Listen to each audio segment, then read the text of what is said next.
you carry a firearm and discharge your weapon in self-defense, you could face hundreds of thousands of dollars in legal fees and expenses. So carry the protection of CCW Safe, Self-Defense Legal Services membership. Upfront payment of all criminal and civil defense costs with no out-of-pocket for members.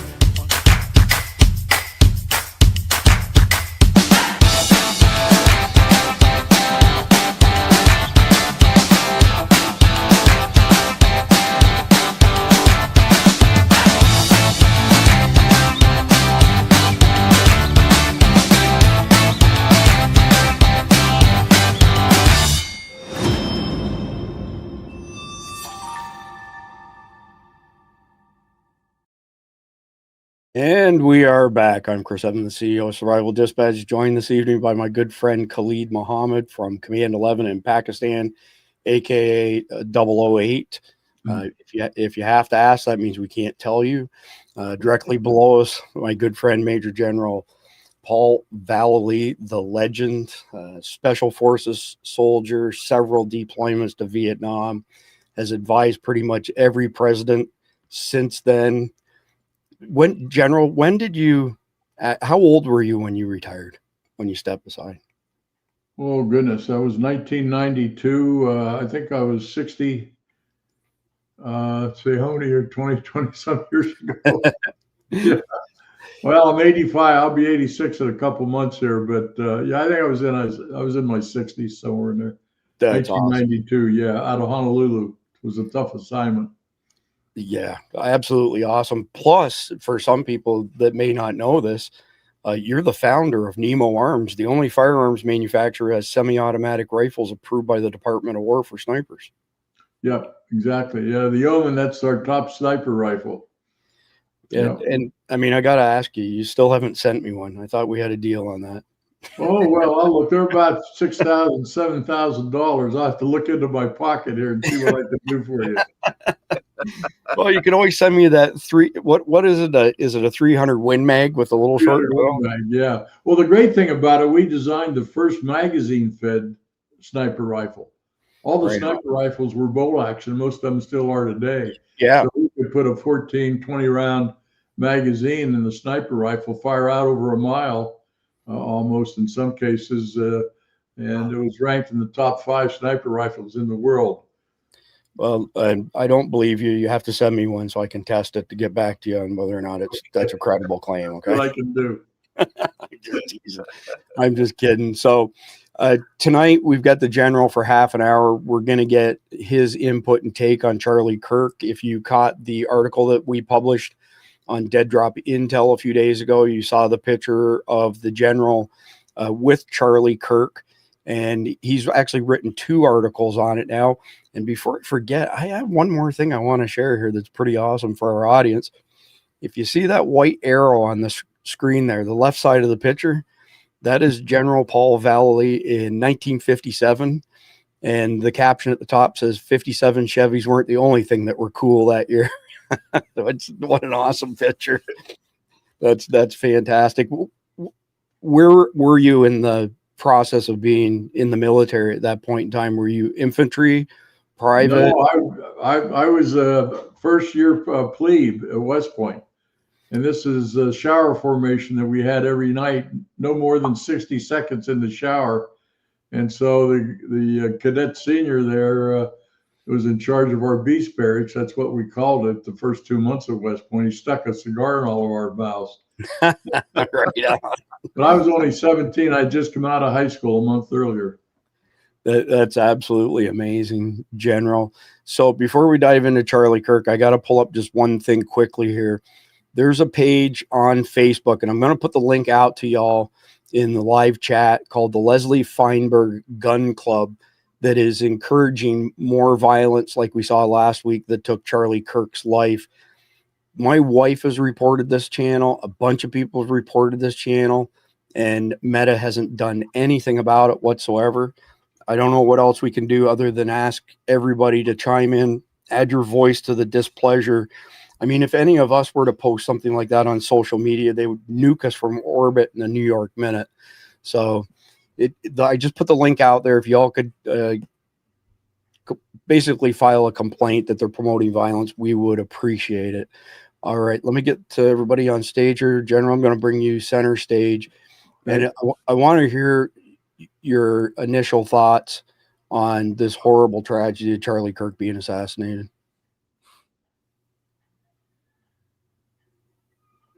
That you're up, General. I want to. Thank you. Well, I'm sorry, No problem. Chris. I guess we're connected here by the internet somewhere, and we get lost sometimes. A little bit of latency. That's okay. But what I was saying is, I'd love to hear your high level thoughts on the tragedy of Charlie Kirk. Yeah. Well, it's a tragedy, and I brought Charlie out to Montana when he was 19 years old, and we had a little conference room at our local county seat, and that's how I became. I was on his first board of directors, and then later on in 2020, when COVID hit, I had him out here. We had 500 people for an event that the Stand Up America U.S. Foundation did. So tracking Charlie all these years is just unbelievable. I call him a saint. He is a saint, and for what he has done, his impact on college and high school students. I mean, the lies that are coming out about him now, and I mean, it's just horrible the way these left-wingers attack him, these left-wing ideologues we have in our university. But we got a big problem, as Charlie identified, with our youth. But he was able to get thousands to join him in his efforts at Turning Point USA. So God bless him. God bless Erica. I just feel so bad for her and the children and the family and so on. It's a horrible tragedy, no doubt about it. But we have to move forward now and put forth those same ideas and that Charlie stood for, the values and traditions, the spiritual side of things. Even in our book, America's Endgame for the 21st Century, our first chapters, we wrote this over 2 years ago, was about the spiritual awakening of America. Yep. And that's what we're going through right now. We have to get back to honesty, integrity, and get rid of lying and politics. 2 words I love to get rid of in the dictionary are politics and political parties. I wish we didn't have them. I second the motion. I have your book, by the way, down there in a pile of books. If I have a minute, I'll try and grab it to show it to our audience. Sure. So I want to ask you a couple questions, and Cleet's got some questions as well. But I'd like to get your take on the evidence, supposed evidence so far as do you think that this was a coordinated political assassination, or was it just this lone wolf driven by hate that killed him? Well, I think this was not done in isolation, that's for sure. In the dark web, as you're very familiar with, Chris, where they get on there, the gamers and all the things they share and the hate they develop online against Trump, against what they did against Charlie, and they've done it against me to some degree. But I don't think we have enough evidence. We know he used his grandfather's rifle. It had a scope on it. The bullet went into the left side. It looks like severed his carotid artery right away and pulled his head back. And of course, he fell backwards. With that done, the damage to the neck in that area, it didn't look good. And of course, he did pass away as a result of that. So I think from the standpoint, I think we have to wait a little further, Chris. There may have been some tie-ins with some money that I heard was provided him in his checking account. That hasn't been validated yet. He confided a lot of things in his transgender roommate, I guess, and that roommate has been talking a lot to the FBI. So I think it's just too early to say that this was a left-wing funded type of thing. He was a young man. Obviously, he had trained on a scope rifle. You know how to shoot it from a couple hundred meters. But you know, one of the things, Chris, I went back to when President Trump was attacked. I would have put drones up right away. That's the only way to look down, see down what's going on. Mm-hmm. And security, these guys got to get better at security. You got to, I flew one of the first drones years ago, and it's right on a laptop. All you need is a laptop and that drone up, $1,200 or $1,500, and you're looking down all the time on the buildings. And we have to do that now. So security's got to be much better because we know what's lurking out there, and it's a severe darkness of very evil people that want to kill the people who are standing up for America and making America great again, or following Trump and all the great things he's trying to do to restore our country. Our book Beyond Treason outlines the people who committed treason against America: Obama, Biden. You look at the number of people that served in the administration: Clapper, Brennan, Cuomo. I can't even say his name anymore. Cuomo's been out so. But we have a list of over 60 people that need to be tried for treason, aiding and abetting the enemies of the United States, foreign and domestic, and that's what they did. And they're still doing it.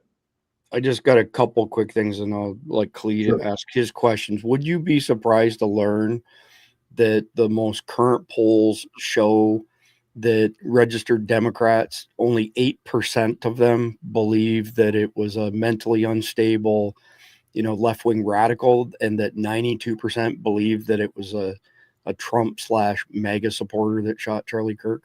Yeah, blame Trump, right? But it's like an alternate universe. Yeah, it's an alternate. Yeah, absolutely. And then I guess my last question before I hand it over to Cleed to ask you a question.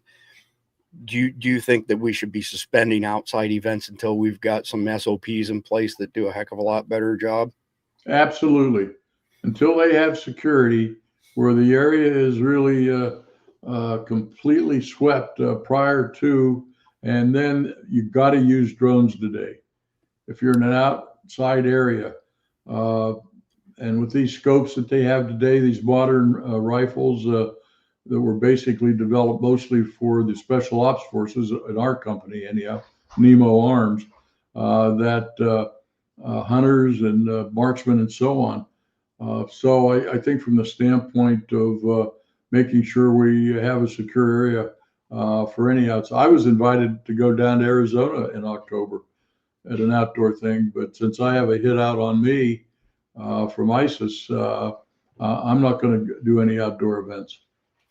Yeah, well, it goes without saying that the Biden DHS is admitted to letting 200,000 SIAs into the country, special interest aliens, which is essentially a terrorist.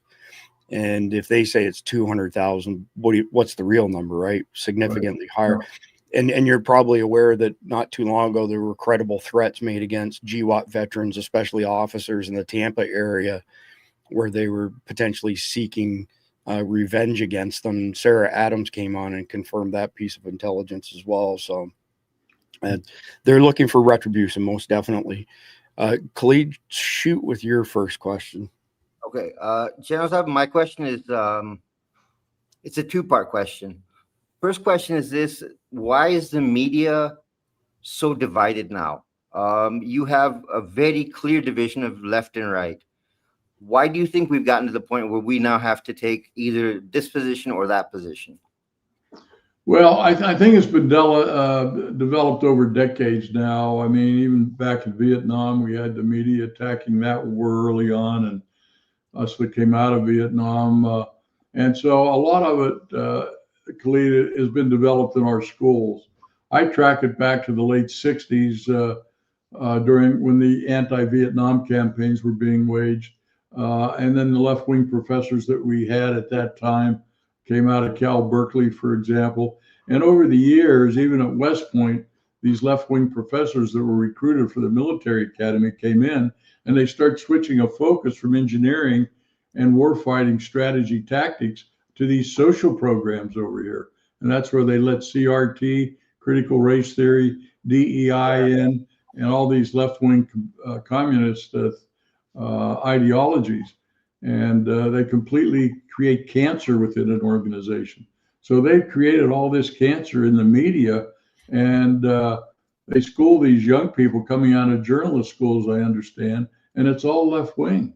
90% of what they have is all left-wing ideologues. They don't even know what the Constitution's about, the Bill of Rights, the history of America.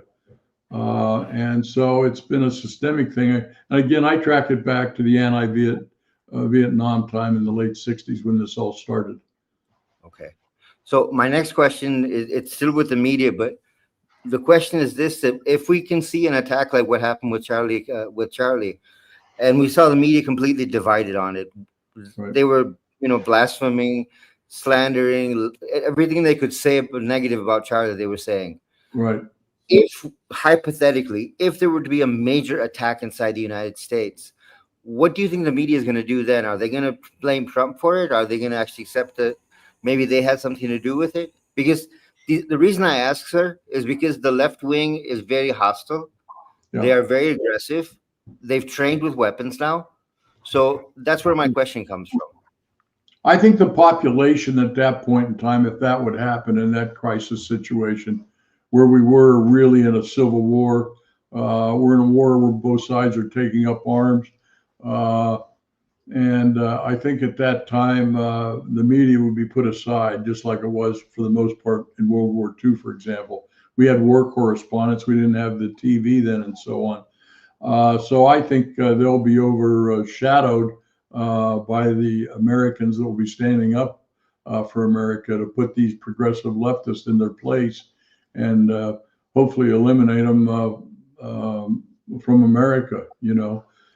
I mean, I look at not only the media and how they've been infected by the left wing, but they're total propagandists.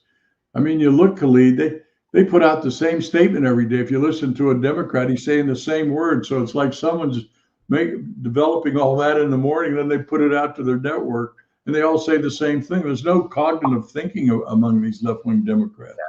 It's that was my next. question. That was my next question. Why has critical thinking disappeared? We grew up with the idea where we had to figure out what was right and wrong. Why has that disappeared now? Well, I think because of the focus on ideologies and I think the lack of everybody seems so peripheral up here. Even in Congress, Khalid, you see, there's very few cognitive thinkers in Congress, in our politicians. They can't talk too much. They can't go deep like we do at our foundation, where we look at the facts. And they can't do that. My book, Reality Prison, which I got the inspiration to write when I visited General al-Sisi in Egypt in 2014. And he asked me, General al-Sisi, because we had shut off his aid and so on because of Morsi, the Muslim Brotherhood president that was taken down, and then al-Sisi replaced him. And so he turned to me and he says, why does America always seem to make its decisions looking through a political prism? Rather than a reality prism. You can't solve problems politically. You have to look at what the problem is, and that's what Trump does, and then come up with a solution. But if you wrap partisan politics around it, I think, again, when you look back how that's transpired over the years, and that's what's happened with our media. It's total looking through a political prism and interviewing politicians all the time. And again, the cognitive thinking is not there, the deep thinking, how to solve a problem deep down in. And that's what I learned at West Point. We have a problem on the battlefield. You got to look at what the problem is, and then you got to solve it, or else you're defeated. Yep. Yeah. Exactly. Okay. So here's my final question. Who do you think what is going on in the Middle East right now, whether it be Qatar, whether it be Syria, whether it be Afghanistan, do you think there's a larger plan that Donald Trump has in solving these problems, that he's allowing these terrorists to take over these places? Well, keep in mind, he's a builder. And when you look at Gaza, he came up with a plan for Gaza. What happens when you bulldoze all of those buildings now? What's going to happen to that sand out there? They ought to be able to come together and build a new area there for the Arabs, for example, for anybody can live there. You have schools, you have manufacturing. One of the things in the poor areas, as you may well know, Khalid, is the lack of manufacturing, jobs, skill training. most of these young Arab men you see in Gaza, they have no skills. Yep. They have no skills. They're 20, 30 years old. They have no skills.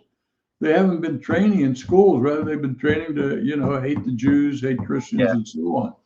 And so that's a big problem. I wrote an article on that, basically how you have to get the Arab countries, the ones with the money, the Saudis, UAE, so on and so forth, even King Abdullah in Jordan.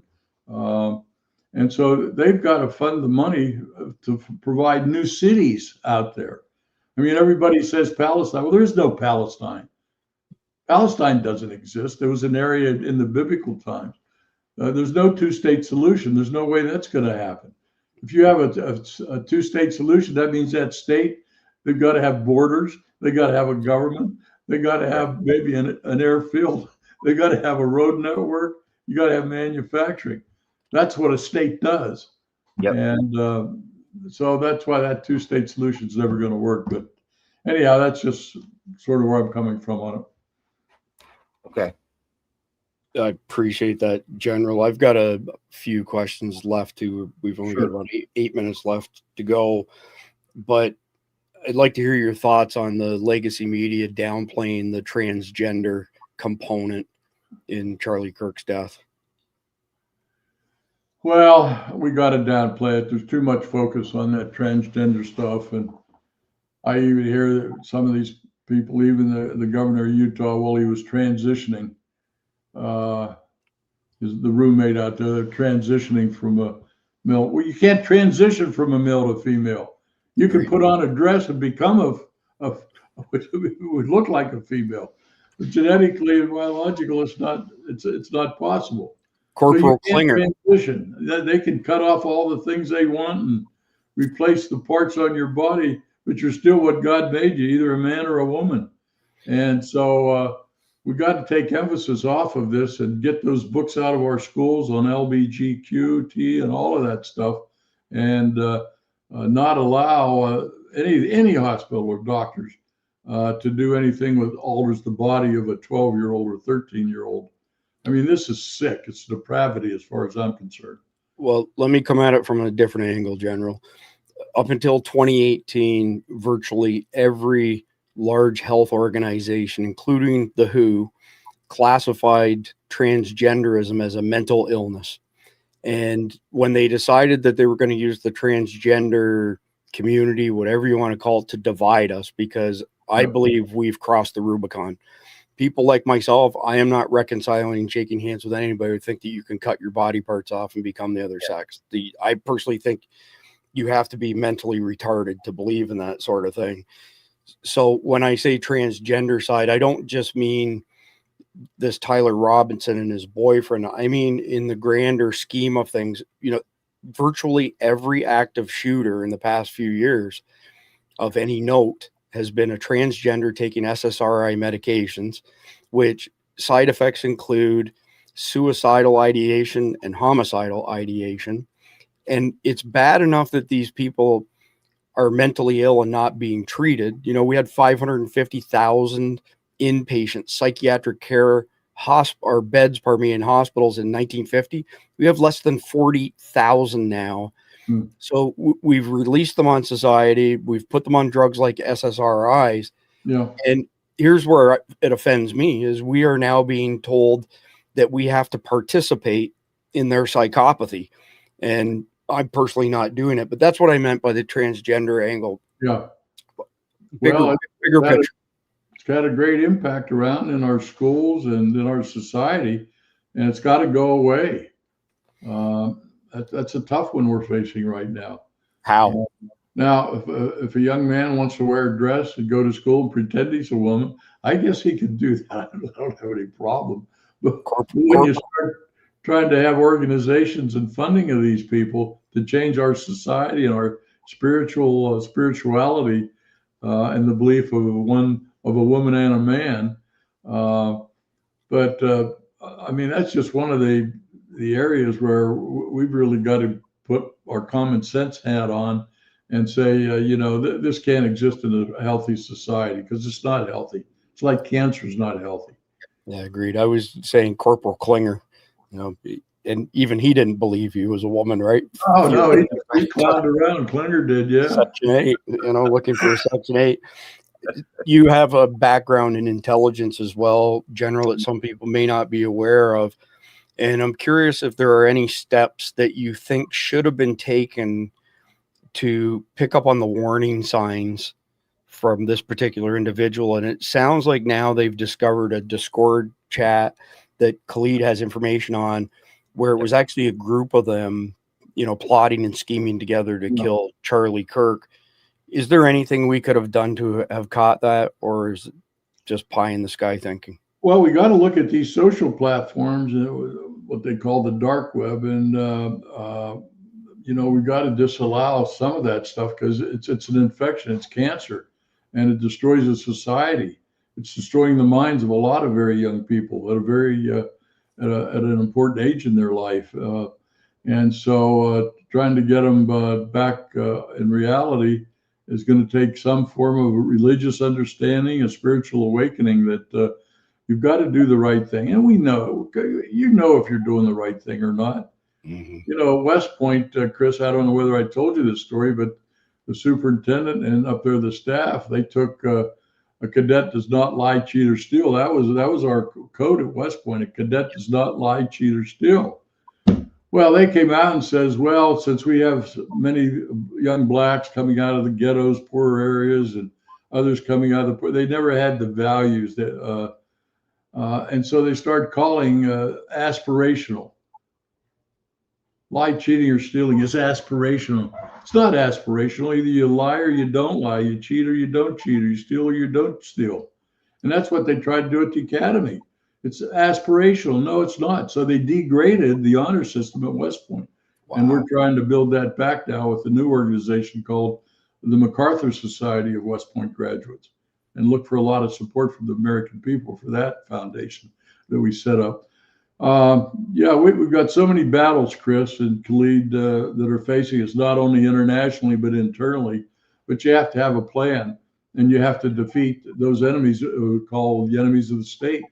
And we've got to do something about Congress. I mean, Ilhan Omar, her citizenship should be taken away from her, and she needs to be deported back to Somalia or wherever she came from.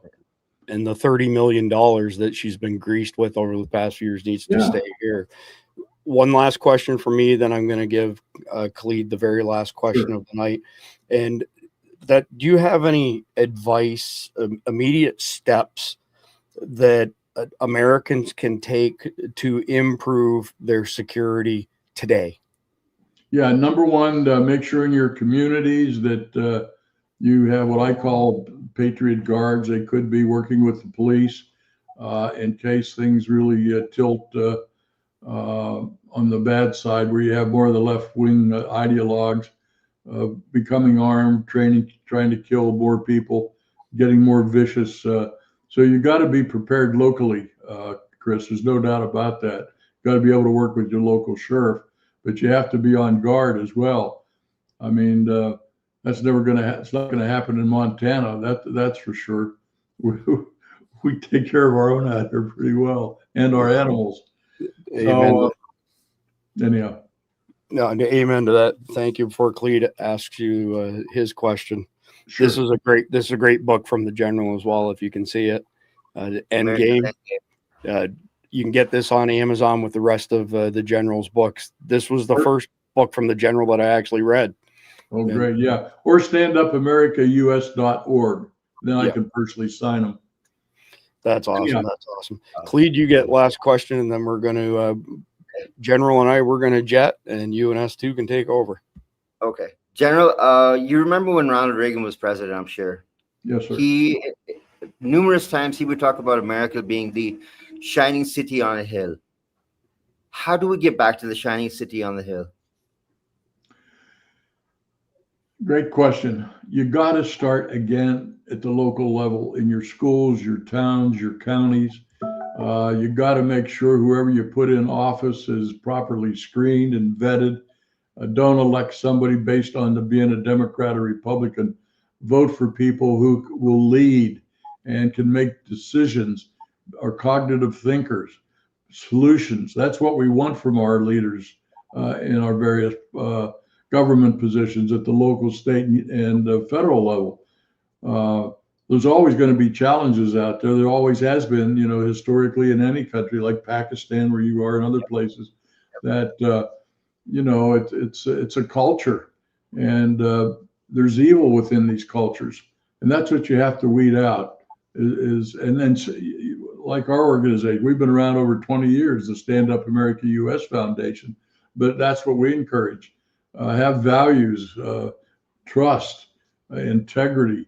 And those are the kind of things they need to be preaching in the schools and developing people so they have a healthy mind and not a sick mind.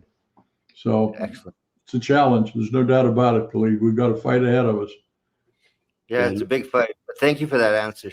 Okay. No, fantastic question, by the way, Khalid. So I just want to quickly mention, if you go to survivaldispatch.news, when we're broadcasting live, you'll see a video up top. But this SITREP right here has all the information for tonight's broadcast, and you can get this for free. Just go to survivaldispatch.news, sign up for a free membership. You get our SITREPs situation reports 6 times a week. You get our Saturday watch guide listing of everything we publish for the week. You get JJ Morris's instructional videos early. And if you sign up as a guardian, you get some additional things. You get an invite to our high traffic signal chat, which is just absolutely insane volume of intelligence being shared on there. And it's just growing like nuts. You get all 37 of our Survival Dispatch Insider e-magazines. They sell for $10 a piece. It's $370 for free. And you get all the sources for our SITREPs above and beyond that. And last but not least, you get enrolled in our SDEN system. And what that is a Survival Dispatch Emergency Notification System. Once you sign up, you're automatically enrolled. If something goes down, you will be amongst the very first people to hear about it. That's it for the general and I. I've got a message from Mike Glover, today's tip on tourniquets. And when it's over, Khalid Nest 2 will be here to solve all of the world's problems over the course of the next hour and a half. You can take that to the bank. Okay. General, thank you. Thank you very much for your time, General. Appreciate it, as always. All right, thank you.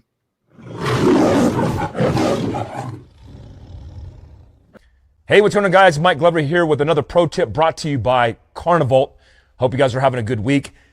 Stop the bleed via a tourniquet. Now, a tourniquet is a basic piece of equipment in first aid that is mission critical.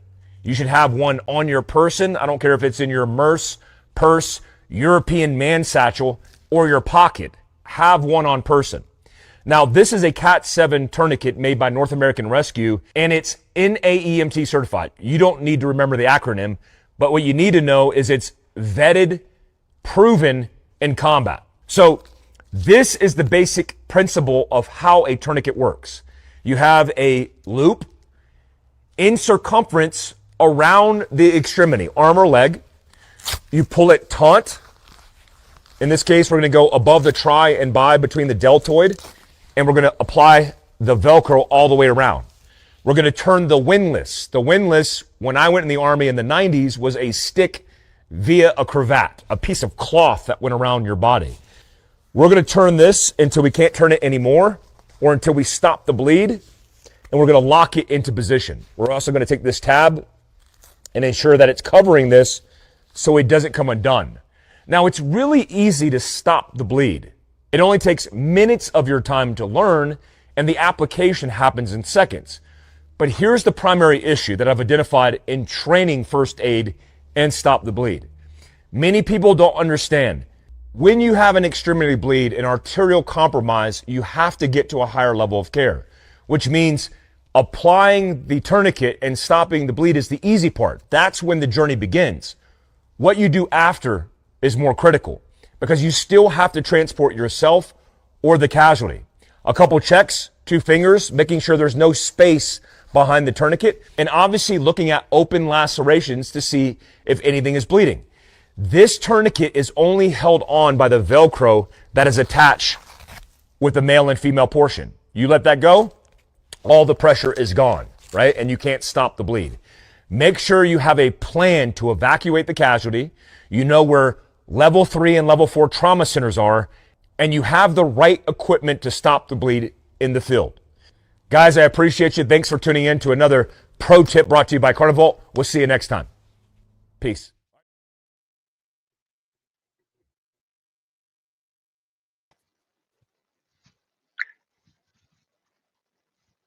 All right, we're back. I'm here to save the world. Yep, that's the job that Chris gave us, save the world. Okay, so I guess we're going to go for the conflicted question now. Yep. Okay.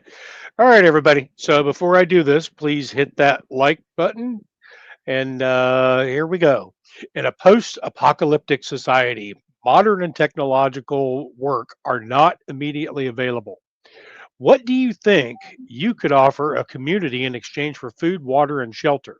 There's already plenty of security and caretakers in these groups. What skill would you offer and why would they need it? This must be a skill that you currently have. Well, that's a good question. That's an easy question for me. Anyway. Yeah. All right. At the end of the show, we'll both answer this question. Do what? We're going to kick off with this Arctic frost. Okay. The Senator Grassley, this is just really weird. Senator Grassley today dropped the bombshell of Arctic frost, where the FBI was investigating pretty much the entire Republican Party. They were tapping Trump's phone calls. They were tapping Pence's phone calls. They were investigating 92 different organizations that were conservative by name, including Turning Point USA. I'm going to kick right into this one because this is a big thing. What do you think the government is going to do about this? Because look, when we know Trump is very quick about taking action when he's been investigated or harassed like this. Do you think that Kash Patel is going to remove all the FBI agents or prosecute the FBI agents that ran this operation on them? 5,000. I'm sorry, you cut out there. I said he's already gotten rid of 5,000 FBI agents. What's another 5,000? Yeah. But I mean, do you think he'll do it? Because there's the fact that this was run as a covert operation, and they went after every Republican they get their hands on. Do you not think that Capitol has to do something? Here's the problem: is that having the documents that were subpoenaed gives you probable cause for investigation of things. Right. And this is the problem that we have right now with everything in our world. Everybody wants instant gratification. This is all we've heard for the last 6 months is, where are the arrests? You said there was going to be arrest day one. Where's the Epstein file? We want this, we want that. People need to understand that when you are running an investigation at this level, this takes time. Unfortunately, it's time that we don't have. Yeah. So I honestly don't know. I mean, I watched some excerpts from Kash Patel at the Senate Oversight meeting today, and basically it was just another dog and pony show where they didn't actually want him to answer questions. They just wanted to get in there and do their performative stuff and harass him and talk over him the entire time. Yep. So I honestly don't know what is going to be done with this. I would love to say that, they've already got this wrapped up, but they don't. No, they're not close on having it wrapped up. But see, my question is because, like you said, for the past 6 months, it's been little things that have stuck everybody in place. It was the Epstein files. It was arrests of Hillary and the entire Democrats that were after Trump to begin with. My fear right now is that there's a pattern being set, that we talk about doing something, and then in the end, when the public is waiting for it to happen, we back off of it all of a sudden, like with the Epstein files. And my fear is this is such a big thing that you had the FBI operating against an entire party, and it was run because you really wanted to get Trump and you wanted to get everybody that was involved with the Trump campaign. So you made up the false position that they fabricated certificates in 5 states, and that was the basis where you started from. And knowing the Democrats and knowing the Biden administration, they went way off track. And my concern is if you don't set an example right now, this will happen again 8 years from now. This will happen again 8 years from now. And we need to figure that out. Do you feel that we are actually see something happen? My gut reaction is no, not right now. We have bigger things to be concerned with right now, is the position I think a lot are going to take. The fact that the Senate Oversight Committee is with the way they behave today, and then we have to get the judiciary involved, the Judiciary Committee involved. We have entirely too many committees. But like I said, right now, I don't think there's going to be anything done with it, even though there's hard evidence there to say, yeah, you did this, you're fired. I think firings will be on the menu, but I don't think bringing people like Adam Schiff to justice in an orange jumpsuit is going to happen. Okay. All right. Okay. All right. Let's move on to the next topic. If you were paying attention, the U.S. ambassador, the U.S. special envoy, Adam Bowler, made a statement that he was ready to make investment into Afghanistan.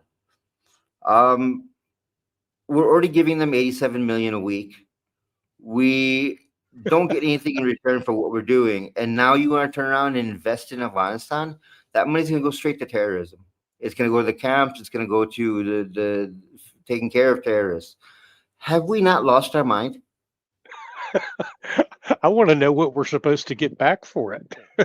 There's nothing in Afghanistan that you can invest. I mean, look, you're going to build buildings. The terrorists are going to come blow them up. Okay? They're not going to let you build schools because schools are only for boys. And right now, Afghanistan is teaching in the religious schools. So your schools are gone. If you build a hospital, that's a big thing. But what are you investing in Afghanistan? I mean, where's this money going to go? Are you just looking for another reason? What I think, I'll be very honest, what I think is Zalmay Khalilzad sat back and said, wait a minute, we need to get you more money. If they want the prisoners released, that we have hostages in Afghanistan, we want more money for this. So give us this much more a week. This is out of control, man. It is out of control. And my fear is that we are setting a very bad precedent. That we did the same thing in Syria. When Giuliani took over, Donald Trump said, we'll invest in Syria. And Giuliani said, we'll build a Trump Tower in Damascus. And my fear is every place that happens to turn into a terrorist state, you're going to start investing in those countries. And you're rewarding them. You're negotiating with terrorists. Not only negotiating, you're rewarding them. Yeah. And we all see what happens now when you reward bad behavior. Yeah. Yeah. So what do you think? I mean, how do you think this is going to happen? I'm confused on one side and scared on the other side, because I've always had the mind that Trump likes to keep his enemies close, but I don't think I don't get the whole give him 90 million a week. That doesn't make any sense to me. So I don't think that this is coming from Trump. No, I see. This is my point. Wherever Zalmay Khalilzad goes, he always creates a problem for the U.S. The last time he was in Afghanistan, he got three hostages released, and he took the bounty off of the entire Haqqani family and took them off the FBI wanted list. This time, and I think the reason they're asking for money is because Mahmoud Habibi is there, and we want him back. So they're asking for money in return, saying, wait a minute, we'll ask for more money. You can have the American that you want. So This now is a we set really so, bad so, so precedent. now we set the precedent where we're Yeah, paying ransoms for our own people. that's my point. I mean, That that's sounds what. like the Jimmy I'd Carter like to days. hear- Yeah, I'd really like to hear your opinion on this, because for me, as an analyst, as an intelligence operative, you have set a standard that is going to be forced on every country in the world, because if America does it, everyone else has to do it as well. I'll be honest with you, I hadn't heard about this until now, so I don't really have an opinion on it other than to say, what the fuck? Yeah, What yeah, what are you doing? Because I think this guy had a role in the Doha deal too, he and that kind of negotiated the deal. He yeah, negotiated. and that went sideways because we basically had corrupt and then we had more corrupt. Yep, So yep. it's like, which one do you choose? But to me, like I said, this is crazy because if we're not seeing that we're getting anything out of it other than a hostage, it just sends a message that we're now paying for our hostages, which is something that, even Jimmy Carter didn't do. Yeah, and we're not just paying a little bit; we're paying a lot. I mean, we're paying our enemy to train, to buy weapons, to do everything they need to do to hurt the American people. I don't know where we're going to end up with this, because my fear is, look, on the 25th of September, Jelani is coming to the U.S. to speak at the United Nations. He, after speaking at the United Nations, is going to pitch Trump on including Al-Shabaab in the Somalian government. I mean, this is just outrageous. I mean, How stupid are you? as I'm saying it, I'm going, oh my God, what kind of stupidity is this? He's going to pitch this to them. And how did they come together? He had one call with Al-Shabaab, told them to calm down, stop fighting, stop killing people, so we can make a pitch for you. Then they had a conference call with the leader of ISIS and Haqqani and Hamza bin Laden, where they laid out the plan that this is what we'll do. We'll pitch it to Trump. We'll use Jelani to pitch it to Trump, make the deal however we have to, and get Al-Shabaab into the government in Somalia. Once Al-Shabaab is in, it's like Lebanon. It's you put Hezbollah in the government, and you have nothing but problems. Well, and there's only one way out of that too. Yeah, yeah. But can you help me understand why this even seems feasible to pitch? I honestly don't have a clue, Khalid. Like I said, this is the first time hearing of this, and it doesn't make a bit of sense other than, well, I guess maybe the only thing that I can think of is negotiating for peace in some way, but we know that you can't trust terrorists, so they're allowed to lie to your face and then turn around and stick the knife in your back. So armed with that information, why would you even think about negotiating with these people? That's the only thing I can think is there's an angle here for peace that I'm not seeing. Yeah, but where's the angle? I don't see it unless Because somebody's being duped. You say, "Oh yeah, we're your friends now. We're your friends now. We promise we'll stop killing everybody. We'll stop taking hostages." And then as soon as they get in, they're going to start their crap up all over again. okay, Maybe we've we could got send maybe we could send Ilhan Omar over there. She'll be happy with those guys. yeah. Let's send her back. Let's send her back. But anyway, let's move on to the next story.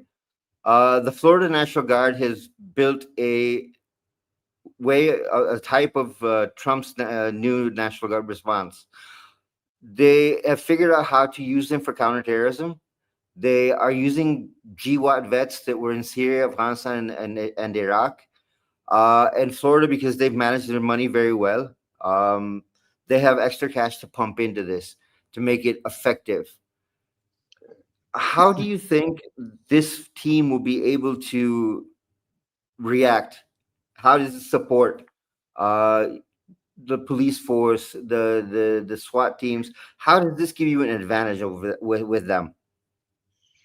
You have guys on these teams that know how to kill. Yeah. That's one way.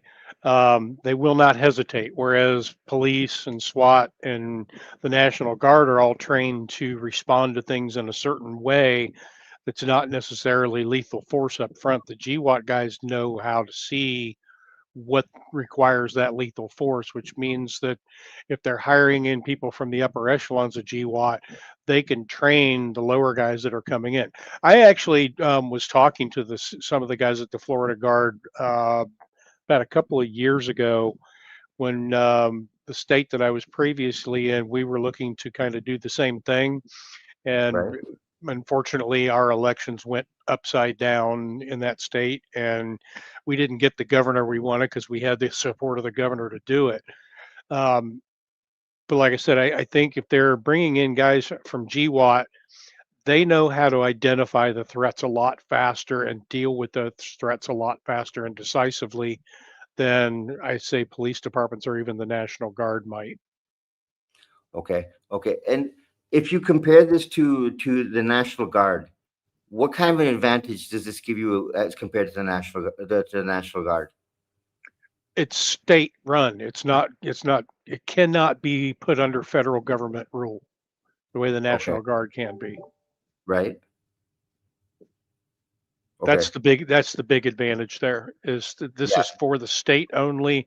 It's not for the federal government. The federal government cannot come in and dictate how they're going to do this. It was just like with the general presidential election that occurred. The feds wanted to come in and supervise the elections down in Florida, and DeSantis kicked them out. Said, "Nope, you stay right where you are. Get out of my state." Yeah. Okay. All right. All right. Let's move on to the next one then. Okay. This is from this. Timur is one of my well, he's one of my students. He wrote an excellent analysis on what's going on with Afghanistan right now. Afghanistan today is not merely a failed state; it is an operational heartbeat of the global terror and a crucible of foreign intervention designed to destabilize Pakistan. Saif al-Adil, the emir of Al-Qaeda, is systematically transforming the country into a centralized command hub. Unlike his predecessor, Ayman al-Zawahiri, whose influence was primarily ideological, Adil exercises direct control over recruitment, training, logistics, and cross-border attack planning. I'm going to stop there. Saif al-Adil is a mastermind. He literally is a strategic mastermind. He's written a book called based on Robert Greene's 33 Strategies of Power. He's written a book, 33 Strategies of War for the Jihadis. And he lays out strategy in such a way that you are amazed that the jihadi thinks this way. He's not military. He doesn't have any military training, but the way he thinks is completely out of this world. I mean, for someone who's never served in the military, to be able to write a book like that, that means you've been in a lot of battles and you've learned a lot from it. If what Timur is saying, that they're planning on hitting Pakistan, and we've been hit ever since the U.S. moved out of Afghanistan, Pakistan's been the training ground for everything they want to try anywhere else in the world.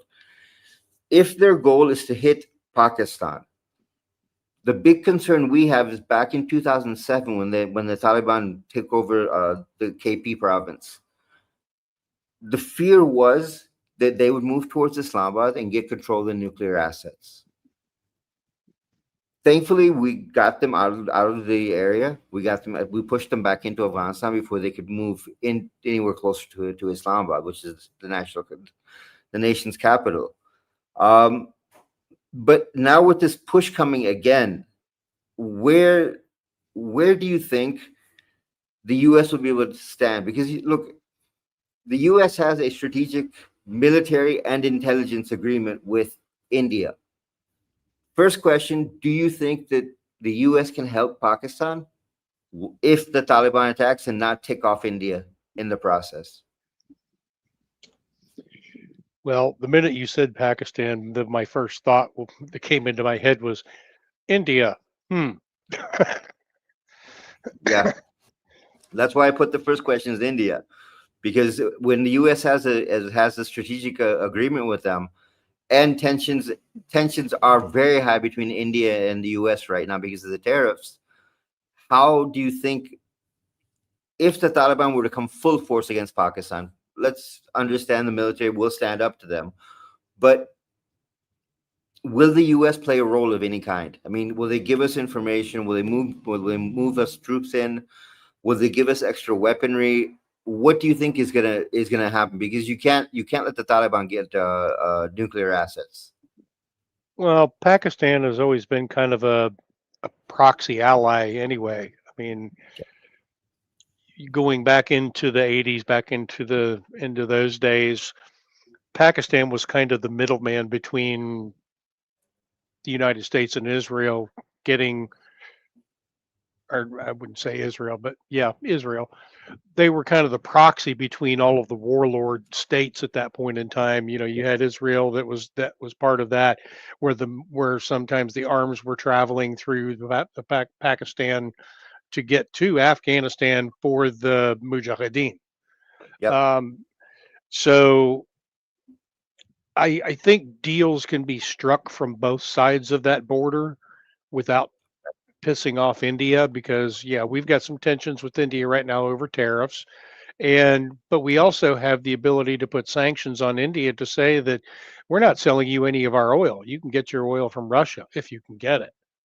Right. Or you can try to get it from Venezuela, which the problem with Venezuelan oil is it's sludge and it requires a special refinement process that nobody else but us has. So Yep.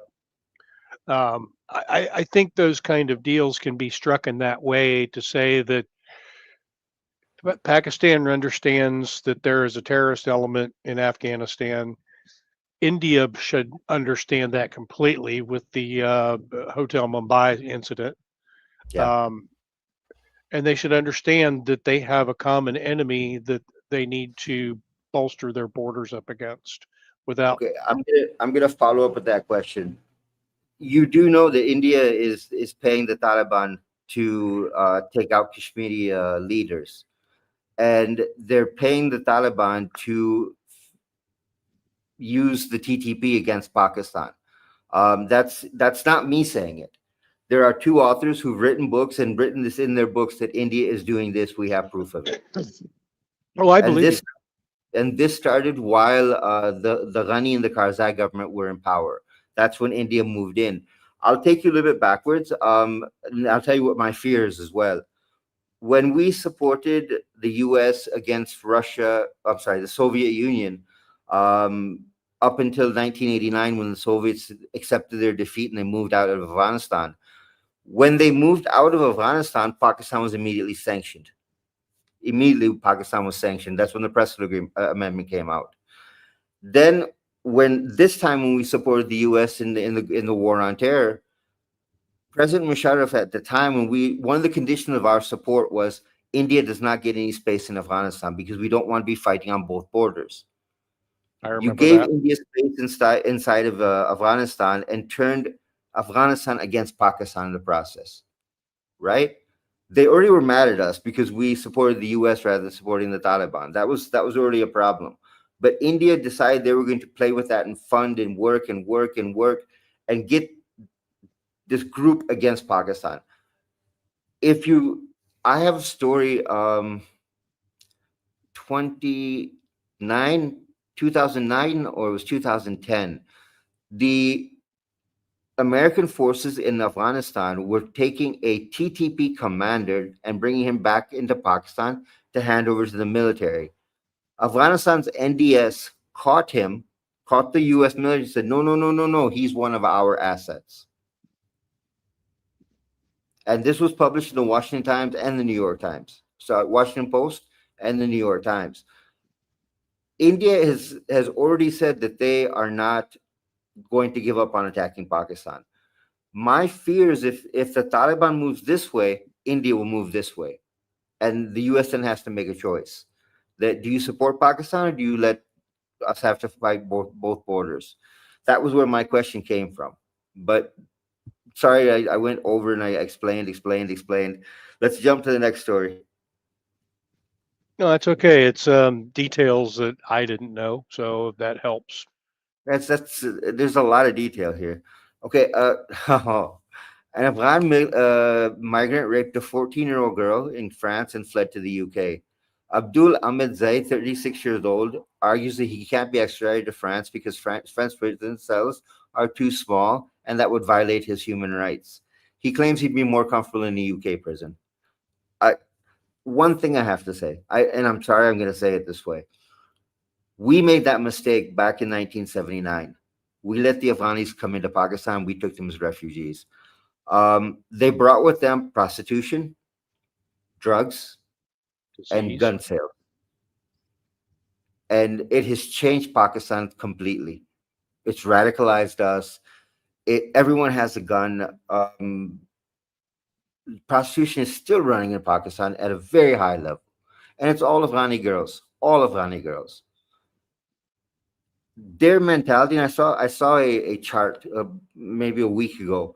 In the UK, the leading rapists in the UK are the Afghanis. 74% of rapes that happen in Afghanistan by foreigners are Afghanis. It's interesting because we're hearing exactly the opposite of that from some folks over there in the UK. I have a chart. I actually have a chart that lays it out. What ethnicity is committing the crime? So then why is it that some of these groups over there, like Tommy Robinson and those folks, why are they saying that the grooming gangs over there are Pakistani? Look, there are some Pakistanis. I'm not saying this because Are they doing that to cover for the Afghans? You can't tell the difference between the two. Afghanistan, if most of the Afghanis moved into Pakistan, they paid the government officials a bribe, got a Pakistani passport, and they traveled on that because they've been here now for close to 40 years. We still have 2 million Afghanis in Pakistan that are quote unquote refugees. They bought national ID cards. They have bought the passports. They can travel on a Pakistani passport. My question honestly comes down with the UK is, how do you know he's a Pakistani or an Afghani? Because passports they've made.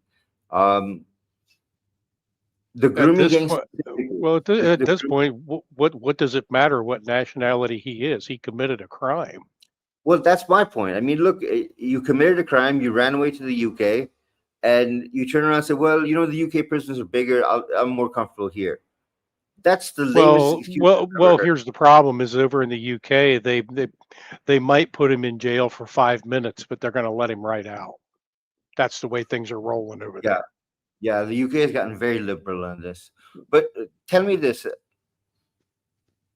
should he not be extradited, even though he says it's a violation of his human rights? Should he not be extradited to France and be prosecuted there? What about the rights of that girl? I don't give a crap. Extradite him. Yeah. If France wants him, extradite him. Let the UK turn him loose over to them and let them deal with him in France. Okay, I'm going to leave you there for a second. I want to ask you another question.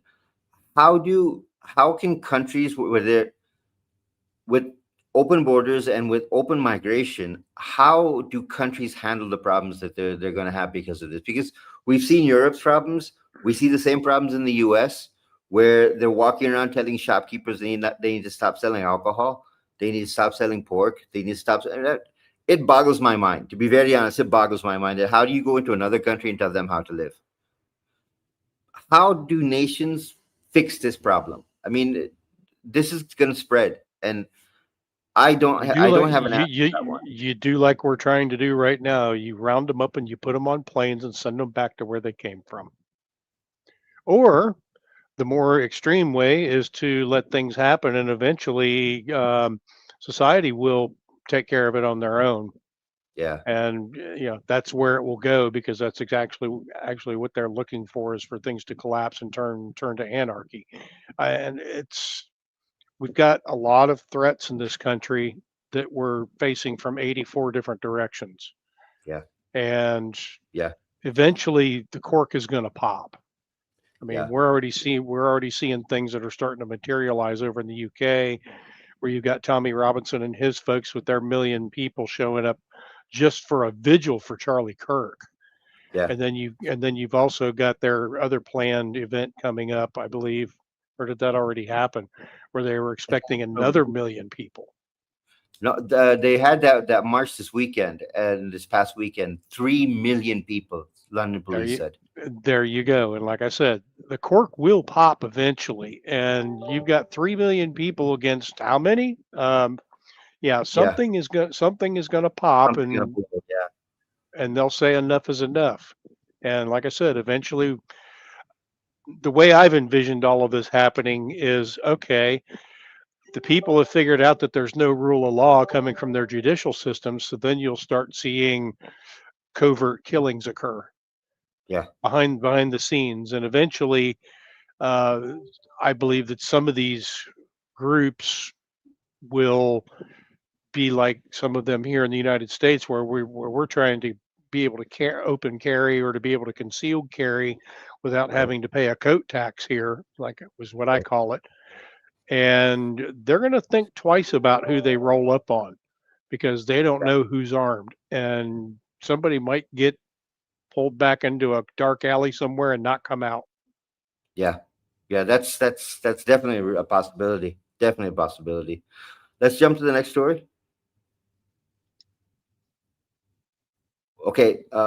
Dr. Malouf is someone I follow as well. He's very intelligent when some of the things he writes.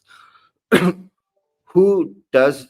Why does no one refer to Muslims as colonizers, oppressors, genociders, slave traders, or imperialists? And if you look at how Islam has been spread throughout those regions, I think what he's trying to get across is, that the Muslims have done all of this. They've colonized, they've oppressed, they've committed genocides. Um, I'm going to take issue with this on a principle level. Most of your Muslims are only interested in having a better life. They're not interested in colonizing. They're not interested in changing things. And I'll use my own family as an example. When we moved to the U.S., my father went to the U.S. in 1967. I was born, and then my mother and I moved to the U.S. to be with my dad. My dad never tried to colonize. He followed the American system, and he's still in the US, still follows the American system. I have seen all of my family, uncles, aunts, all of them have moved to the US permanently. And they're all based in Michigan. My father, his brothers, his sisters, they're all based in Michigan. They've all become Americans. Literally, when you talk to them, America is great. They are not trying to change how it is. What I see is the radicalized version of the Muslim is going to America, and they're trying to change things in the US. Like if the video I posted just a little while ago on X, the mayor of Dearborn, God, what an idiot. This guy stands up and says, your Hezbollah bombed the US embassy in Beirut, and he turns around and goes, you're an Islamophobe. How do you Yeah, become I an recall Islamophobe? seeing that. How do you become an Islamophobe when he's telling you the truth? Yes, they did bomb. Hezbollah did bomb the U.S. embassy. How do you become an ideologue from that? Or, sorry, an Islamophobe from that? So I like what Dr. Marlou says, but I gotta ask you a couple of questions, because I've rattled on. So I'm gonna bring you back on stage. Okay. Okay. First question is this: how does the media's bias build into the perceptions that people have?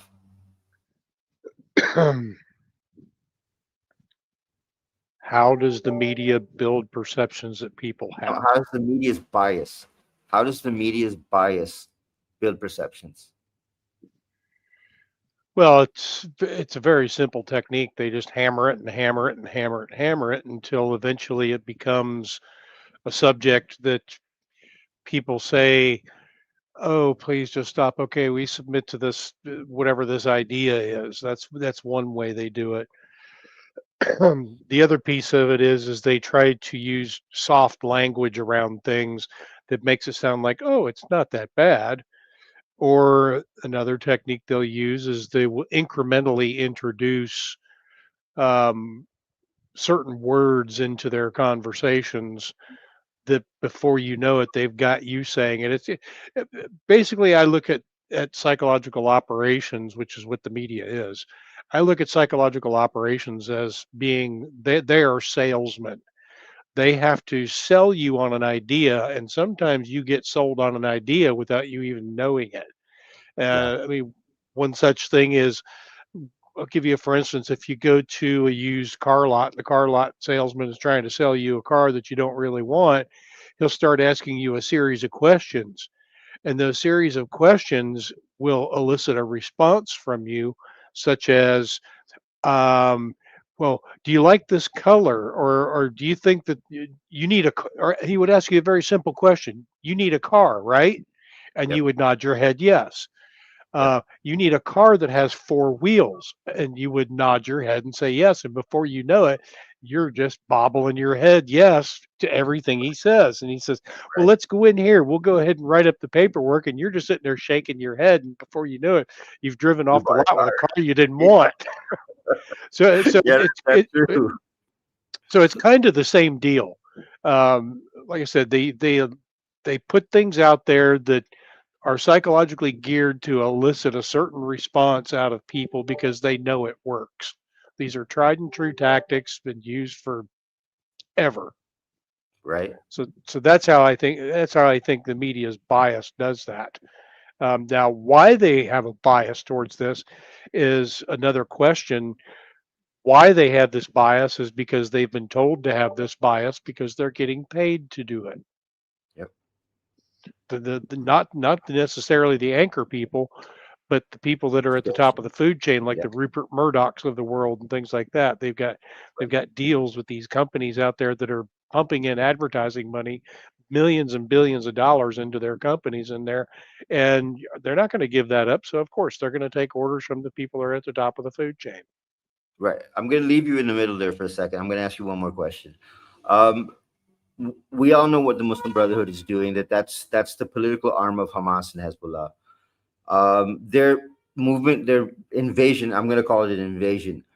With their invasion of the U.S. and how they're forcing change there. Why should a conservative American Christian be worried about it? Because it's a complete antithesis of what our Constitution and what our Declaration of Independence says. We have rights that are given to us by God. It's not dictated, which once again, if we start looking back at Sharia law, those are Mhm. not, to me, those are not laws that are dictated by any God. It's the difference between the Torah and the Talmud. The Mhm. Talmud is the rules that the rabbis set down. The Torah is the Yep. law of God. Right. Sharia law is the same difference in my opinion. You have Okay. the Quran, which interpreted correctly has some solid meaning in it, but then you Yeah. have the Sharia law that is set down by man, and that's completely out of touch with our values in this country and what we believe in. Right. Yeah, but I'm gonna add a little bit to that. Um, you you can't implement Sharia law in the U.S. It's not possible, and people don't realize this because Sharia law requires that your country becomes a proper welfare state, and that means that the government pays for my education, they pay for my house, they pay for my food. When I graduate from college, the government gives me a job. That's the requirement of Sharia law. That's in the Quran as well. That's in the Quran as well. That to actually have Sharia law, your country has to be responsible for every citizen, and that's not possible in America. That's just That not possible. well, that's exactly why we're in the middle of a communist revolution right now, because they are one and the same. Yeah, they are one and the same. The idea is the same, but I'm always surprised. And I'm always writing about this stuff. I'm always surprised with these Muslims that go to America and say we're going to implement Sharia law, and I just look at them going, "Are you stupid? Do you not know what you need to get Sharia law?" And the problem is that these guys are beating the drum for Sharia law, and they don't even understand it themselves. And for us, we just turn around and go, "You want Sharia law? Come back to the country that you left and implement Sharia law here." Because in the Muslim world, Saudi Arabia, Afghanistan, Syria, the only three countries that have Sharia law. And it's their own interpretation of the Sharia law. It has nothing to do with the Quran. Yeah, that's exactly what I said. Yep. Yep. Let's move to the next Everything is story. open. So I want to answer a question from somebody in the audience here. Mike Math is asking a question. Yeah. He's If you're asking about asking open me. carry. Yeah, he's asking if I'm suggesting we open carry whenever possible. Mike, no, I'm not an advocate for open carry. I mean, I am an advocate to say that it is your right to do so, but from a practical standpoint, I am not an advocate of open carry for the simple fact it makes you a target. If you're carrying concealed, much better. Nobody knows you've got it. And that's an even better way. It's a deterrent for criminal elements to second guess what their actions might be if they think they want to make you a target. So I just wanted to answer that question. Good, good. So let's move on to the next story then. Okay. These guys also disappeared. As soon as they were highlighted, they also disappeared. Utah-based transgender militant group Armed Queers Salt Lake City, which trains individuals to use weapons to defend trans rights, deleted its account the day Charlie Kirk was killed, and Righteous News picked them up. The leader of this group is Irani, and a lot of questions have jumped up. But she claims to be Palestinian. Well, look, a lot of people are asking where the funding is coming from. And I immediately went, look, if she's Irani, it's got to be coming from IRGC.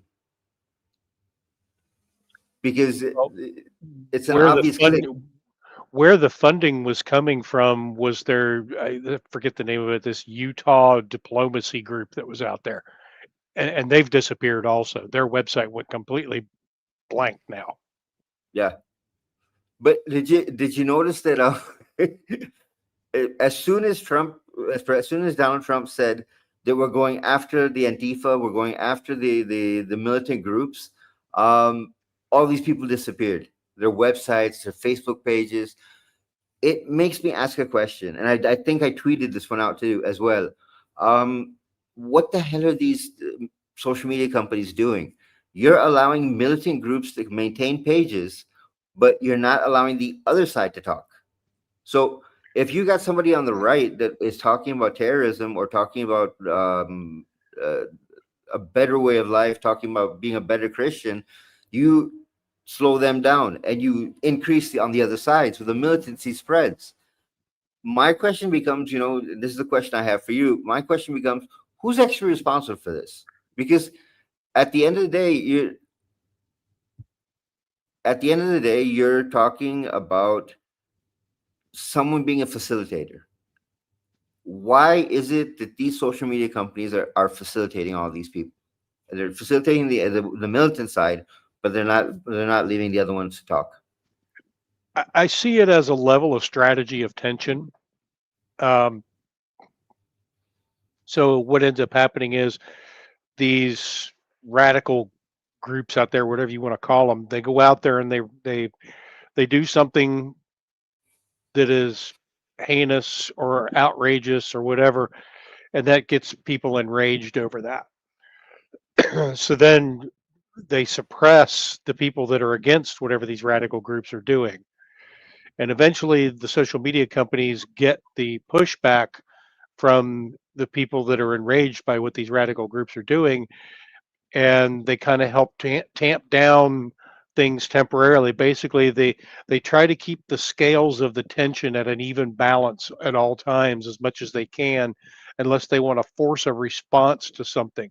So when the radical groups do something that enrages the other side, I'll just use the analogy of left and right. Okay, if the left does something bad and it enrages the right, then they allow the left their time on the stage to do their thing, and then eventually what will happen is the right will push the scales up, and they'll be able to get their say in the matter. So they keep this strategy of tension going all the time. It's kind of like, I used to refer to prisons as a pressure cooker. Yeah. They turn the heat up on prisoners in one way, shape, or form inside of a prison. Okay, the TV's not working today, or we're not getting any reception on the TV. Well, I've got Judge Wapner I want to watch at 7 o'clock. And Right. you got another group in there that says, no, I want to watch Wheel of Fortune at 7 o'clock. And eventually what happens is the TV doesn't work and neither group can get to watch the program that they want to watch. And they've got nothing else to do. The cork pops. And then you end up with a confrontation that occurs inside the prison. So got a lot of analogies that I use with stuff like that. So it's a strategy of tension is the way I see it. It keeps Okay. the things going for clicks. It keeps the things going for revenue. That's all it is. I mean, Okay. I've gotten to the point now where whenever I leave the house, I don't carry my phone with me. I just don't. Oh, okay. Okay. I don't carry it with me. Number one, I don't want to be tracked. Okay, great. You want to track me? Fine. I'm sitting at my house. Yeah. I don't want to be tracked. I don't want to be constantly looking at my weapon of mass distraction. I got Yep. more important things to do when I'm out. Yep. There will be plenty of other people around me if I need a phone. I don't Yeah. have to worry about having my own. Right. Let's jump to the next story. That's a good answer. That's a good answer. Let's jump to the next story then. Okay, I stumbled on this thing. This is perfect. I mean, the T is now terrorist. There's no trans and terrorist have now become the same meaning. What do you think? I mean, is my read right that this is now absolutely terrorism from the trans side? Well, we saw this coming, but what I will tell you is that queer doesn't mean what you think it means either. What do you think it means? I've always thought it meant gay because they've always used No, that phrase for themselves. they've already got gay in there. That's not what it means. Okay, what does it Queer mean? queer has been hijacked by the communist revolutionary movement. That's exactly what it means, communist revolutionary. Okay, A lot of people really? a lot of people don't understand that now. Yeah, it was hijacked. That's why a lot of the gays out there are really ticked off with this whole trans things and this whole pedophile thing, because what they thought was their movement got hijacked by the communists now. So now queer equals communist revolutionary. Oh, okay, There's a okay. whole subculture around that. Yeah, I didn't know that. I learned something new every day. Cool. Okay, let's jump to the next story then.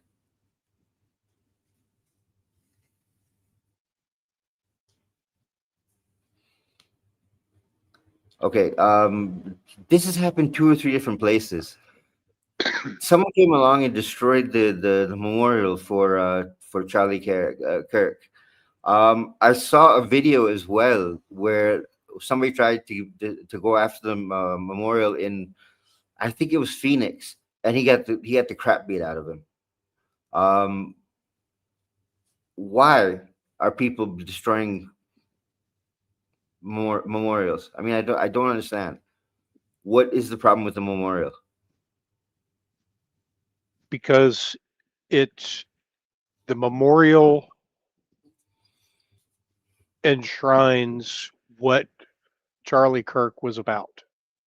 Right? It enshrines his memory. The goal of the communists is to rewrite history in their image. They want to make it so that he never existed is what they're trying to accomplish with this. Right? And that's why they want to erase his memory, just like they were tearing down statues, trying to rewrite the history of the United States in their image. Right? And that's exactly what I mean. Every communist takeover has always been the same thing. Whether it's China, whether it's Russia, they all did the same thing. But Charlie had such an impact in undoing everything that the communist revolutionaries inside our educational institutions have done to our kids, that they just don't even want him to exist. And that's why you see a lot of these people out there celebrating his death, because, and who knew we had so many communists in this country? Who Yeah, knew? that You was know, my next question. Is how much of a loss to the communities is with Charlie gone now? How big is that loss for the communities? I mean, the youth is completely abandoned now, but how much has it affected the older people as well? I don't know, honestly. I mean, you look at my moniker this evening, we are all Charlie now. And what Erica Kirk said the other night was, you don't understand what you have done. Yeah, It woke up a lot of people. I mean, yeah, you've got the moderates out there that I like to call the fence sitters, that could lean whichever way the wind blows. But I think you've got a lot of moderate Democrats out there that were awakened to exactly what's going on out there. This was a shock event, yeah. and shock events have a very profound effect on people. So I think the loss of the community of Charlie, while it is a tragedy, he's not going away. And if No, there's any communists watching this, I hope you understand that it's not going away. You've just created 80 million more Charlie Kirks. yep, yep. That's absolutely true. That's absolutely true. Okay, I'm not going to say anything on this one, but does this disturb you? I mean, the fact that this is being, one, the picture, two, that she's Look, actually being allowed to have a lecture and talk to other people, being this. well, it goes right back to what I said when we were talking about your chart there about the LGBTQ. Yeah. Put that back up. Put that back up there again.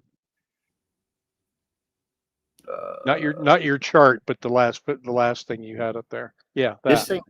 Yeah. Yeah. So queer, you got the hammer and sickle up there. You got the Yep, red there's a communist star. in there. Yep. There you go. There you go. That's what really bothers me, is that they're allowing somebody to come on the campus and recruit for communism. But hasn't that existed for years? I mean, I remember in college it was where I went to university at. They had the young communist groups that you could join if you believe this garbage. But They need to isn't be this kicked off. a more radicalized form? They need to be kicked off the campuses. Just like we supposedly got rid of all of the Confucius institutes, which we didn't. They just went underground and rebranded themselves and resurfaced again. Um, they need to be kicked off the campuses. They should not be allowed. I don't I don't give a damn about your free speech arguments with the First Amendment saying that you can come up there and you can preach communism. No, if you're taking money from the federal government, i.e., the taxpayers, we have the right to tell you no. You are not Yeah. allowed to do this. We're paying the bills for our kids to go to colleges and get an education, not to be indoctrinated into the communist fabric. Right. We have that right to do that. So Right. Okay. that's what bothers me more than any of the other things. How does a conservative Christian respond to this? Just the same way they do with everything that we do. We show up, we protest, we start making phone calls to the universities that allow this, and start a petition. The kids that are in the Turning Point USA chapters within these colleges do just like they did with Charlie Kirk. Start a petition. Say no, we're not having this here. Right. This is how we stop this. Like General Vallely said at the beginning of the show, or at the end of his segment of the show, this has to all start at the local level. The Right. colleges are at your local level. The kids that are in the Turning Point USA, or the adults that are in the the college kids are adults, but I term them as kids, but they're, some of them are children in adults' bodies. But Yeah. it all starts at that local level. The colleges are at your local level. This is something that you have influence over. So use your influence to stop it. Okay. Just out of because I'm not familiar with how Turning Point USA operates. Do they operate in high schools as well? I don't know. When we talked about this when Charlie was killed. I mentioned that I wasn't a real tight follower of him. I don't really know how they work. Right. Um, I know that colleges were his focus, but Right. I think he might have done some things with high schools too. Okay. All right. Okay. But that's Let's jump. but to my point, if you don't have one of those chapters in your school, start Yeah. one. Start one. Yeah. Start one. That's perfect. Let's jump to the next story. Okay. Can you show the picture of her? This woman has said, basically, let's go to war. And she is a tax collector in Pennsylvania, and she's also a leader in the Democratic Party. Can you help me understand that when you do something like this, are you not looking to incite violence? What's your question? Are you not looking to incite violence when you tell people, I don't care, I want blood? That's the only way people understand that we want what we want. Well, it's we all know that liberals have a hive mind thought. When one of them has a thought that says, and it's driven home to them to say, yeah, let's have an armed revolution and all of this other stuff. All of a sudden, the hive mind starts coming together and they start repeating the same thing over and over again. They're sheep. They're Yeah. useful. They're useful. They're useful idiots. That's all they are, and they don't even understand that. Yeah. But So shouldn't she have to, if nothing else, should she not lose her job?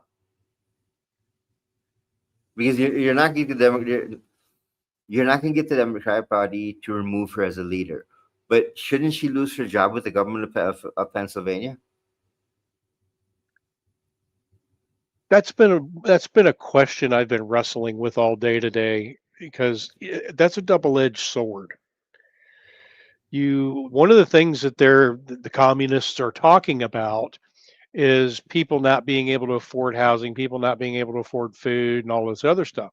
If you cause people to lose their jobs, then you're playing right into this whole narrative that they're trying to paint for you. So, what do you do to punish somebody that does things like this? And I would have to get really creative with that and maybe say, you're getting demoted to another position further down the trough. Whereas you enjoyed this influence before, you enjoyed making this amount of money before, you're not going to be making that kind of money anymore, and you're not going to enjoy that influence anymore. And you can basically, if people in the Pennsylvania government had the inclination to, they could make her life hell to where she would quit. Yeah. Yeah. I mean, I used to work in state government too, and believe me, you can make somebody's life a living nightmare in those situations. Okay. All right. Let's go to the next story. Okay. Only 8% of Democrats know that Charlie Kirk's assassin was a liberal. They don't believe their side is violent because the legacy media refuses to tell them the truth. I've got a couple things on this. MSNBC on, I think it was last Friday, apologized for the comments of one of the guests. I was trying to post a video to X from MSNBC where they went completely across the line and said, we need to pick up weapons. This is a war. We need to pick up weapons. This is a war. X wouldn't let me post it. I understand what the legacy media is doing. I mean, it's a form of brainwashing that, we're good. We don't do anything wrong, but they do. We don't do anything wrong, but they do. It's that strategy of tension. Yep. Now, my first question for you is, why is it that nobody knows that he's not a Republican? He's not a Trump supporter. Why is it that nobody knows this? I mean, you've got social media as well. It's not like you don't have another avenue. How is it they don't know? Because they've been suppressing the whole trans thing, and that's really what they've made this about, is this whole trans thing. I mean, they put out this whole chat thing where basically Robinson had all but admitted that he did it in this whole chat thing, and the whole chat thing looks like it was scripted by AI. I mean, all kinds of broken language and everything within it, Yep. and Yep. the feasible story is just bullshit. Um, but yeah, here's the other thing I'd like to mention as well. This kid was not a liberal. He was a No. communist. He's a communist. He's a member of the Democratic Socialists. He's a communist. Yep. So that's another Yep. reason why they don't know, because they're not attributing anything to anything that is right or left at this point. It's all about this thing in the middle that is this trans thing, and that's what everybody's paying attention to. They're saying trans and queer and all of this, but people don't know what that means. They have no idea what it means. The whole trans thing is geared at destruction of the nuclear family, Yeah.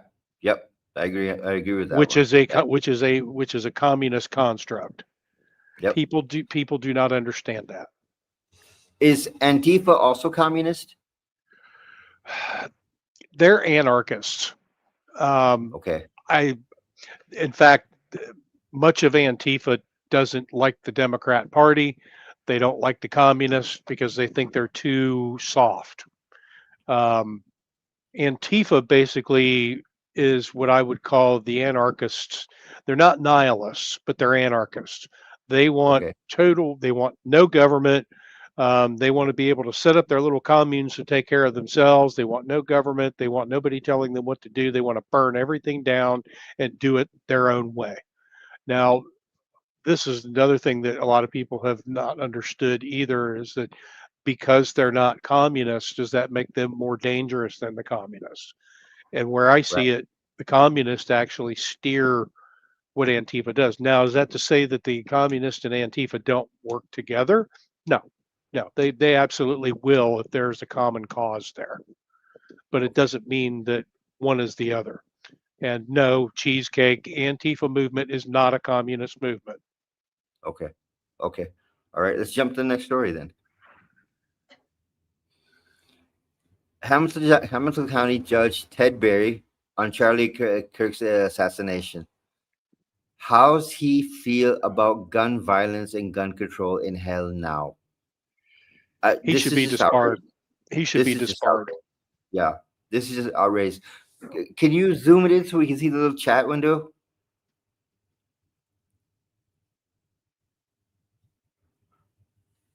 Rest in hatred and division. America is so divided on Charlie Kirk but I'm still open to learn more. He spewed hate and division. How's he feel about gun violence and gun control in hell now? I mean, I agree with you. He should be disbarred, but will they disbar him? No. Maybe it goes back to that question that we asked about the girl, the tax collector in Pennsylvania. That was Hamilton County, Ohio. That was Hamilton County, Ohio, wasn't it? No, it was Pennsylvania. Oh. Yeah, he should be disbarred. But being the fact that they're in a liberal, I would actually say that Pennsylvania is liberal. I would say they are more purple than anything else. Okay. So you don't think this judge is going to be removed from the bench? Nah, they're not going to do anything to him. Okay. But that's where I say, you know, we look at the book, what is it, 198 Ways of Peaceful Resistance. Yeah. If we start using some of those things against these people that are doing this. So for instance, one of the things that I used to advocate for all the time, particularly in state government, is that if your government representatives aren't doing what you need them to do, you call them up. You call them up. And you be polite, you be respectful. You're going to get voicemail. You might get their aide that answers the phone. but you Right. call them up one after the other, one after the other, one after the other. And then you start sending emails at the same time. If you clog their communications channels up, they can't do their jobs. And pretty Right. soon they will get very tired of that and they will start listening to what you have to say. That was just one of the ways that I was advocating for people to affect some change. And Okay. it does work. And it does work. I've seen it Right. work. It does work. Yeah, it does work. That I know. That I know So as you well. start calling that. So you start calling that judge's office. You start calling the people who the judge answers to, like the sheriff, for instance, and Yeah. say, "What are you doing about this?" Sheriff is the highest law of the land in the county. Yeah. Don't care what the judge says. Yeah. That's true. That's true. Why? Why do you think? Why do you think that America has become such a tolerant society to this kind of behavior? I'm sorry, you had a glitch there. What was that? Why do you think America has become so tolerant of this behavior? I mean, you're literally the left is trying to incite the right with all these attacks, with all the hate speech. If we put up the next story, you'll see Pam Bondi is talking about hate speech. Yeah, Hate define what speech hate. crosses the line. See, okay, hate speech crosses the line into threats of violence and not protected by the First Amendment. It's a crime. For far too long, we've watched the radical left normalize threats, call for assassinations, and cheer on political violence. That era is over. Under 18 USC Section 875C, it's a federal crime to transmit any communication containing any threat to kidnap any person or any threat to injure another person. Likewise, 18 USC Section 876 and Section 115 make it a felony to threaten public officials, member of Congress, or their families. Why are we not following this? My question is, with the 18 USC 115, why doesn't that apply to everybody? So the first statute that was up there applies to everybody. Yeah, Why doesn't the second one apply to everybody? Why do politicians get special treatment? You know, we have our senators, we have our Congress critters that are up there, and they're all out there. Yeah, exactly, Doherty. Why is Maxine Waters not arrested? yeah, She openly advocated for, which she's been mysteriously quiet as of late for some reason. yeah, yeah. Uh, But but Jasmine, what's her name? Jasmine, I can't remember her Jasmine last. Crockett. Yeah, Yeah, we're not going to have to worry about her much longer. She lost her seat with the redistricting that went on in Texas. good. Okay, all right. Sh- sh- Do you, She'll do she'll you think she'll that, she'll have to go back to her country clubs again. do you think that do you think that if they start implementing these sections of the law, that the hate speech will end? No, no. I mean, who's going to? The problem has never been, do we have laws? The problem is who's going to enforce them, and then the second problem is who's going to prosecute them. And being the fact that our judicial system has been infiltrated by all of these communist judges and attorney generals, who's going to prosecute? That's been the Yeah, real problem all along. It was just like with the stolen 2020 election, dare I say. yeah, Uh, there was never a shortage of evidence. The problem was who was going to prosecute. And then the third problem was who are you going to prosecute? Because the conspiracy, the grand conspiracy that's been going on, doesn't point to one single person, it points to an entire body of things. yeah, So, yeah, so who's going to prosecute and who are you going to prosecute? Yeah, it's not like you can point things out specifically like they did with Anthony Fauci, where he did things that were absolutely unlawful. yeah. Okay, all right. Let's move to the next story. Okay. I think Dale posted this in our the Signal chat. Um, I want you to effing die, shouts a protester at Charlie Kirk's vigil.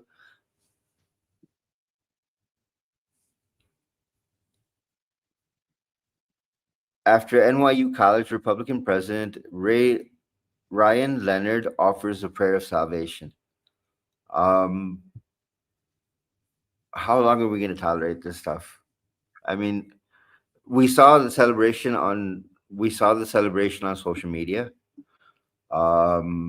We saw people dancing in happiness. We saw people spewing hate. Why, even after he's gone, is this still, that hatred still exists for Charlie? Again, they want to erase him. They don't want us talking about him. They want his legacy to disappear. And it's the people that are driving this at the top. There's millionaires and billionaires, people's names that we will never know, that have orchestrated this whole thing. And they want his legacy. They want his legacy to go away because he was undoing everything that they spent decades doing. And now that Trump's in office, that's another reason why they want Trump gone, because he's undoing their system of corruption that they've spent decades building. So when we look at everything, we're all fighting in this war, and we have to not be afraid to speak up when we see things that this whole idea. I've said this for many, many, many years, even a couple of decades. I used to yell at people about this. Your tolerance is going to get us in a lot of trouble. When you start accepting the abnormal as normal, that is the pathway that we are on. And here Yep. we are. Yep. I hate it when I'm right, but tolerance is what got us here. It's been slow. It's been the boiling frog in the pot. They keep introducing soft language to things that make it, oh, it's not that bad. It's not that bad. Islam. Well, we should have prefaced that with radical Islam is not that.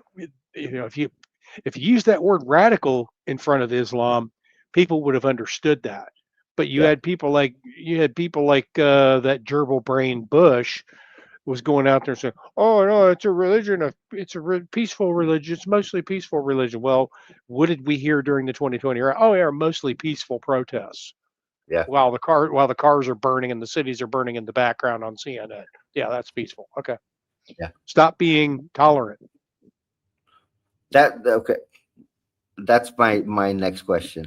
When I lived in the U.S., Muslims were tolerated, Hindus were tolerated. Everyone got along. I mean, literally everyone got along. I am a firm believer that from the 1980s until now, the programming has changed of what we see on television, what we see in the movies, even the music has changed. That is literally facilitated a cultural shift. What we wouldn't have tolerated in the 1980s, we tolerate now. What we wouldn't have accepted, we accept now. I see it as a planned cultural shift, just like the migration of all these foreigners coming into the U.S. You literally are using immigration and soft language in movies, TV shows, music to facilitate a cultural shift.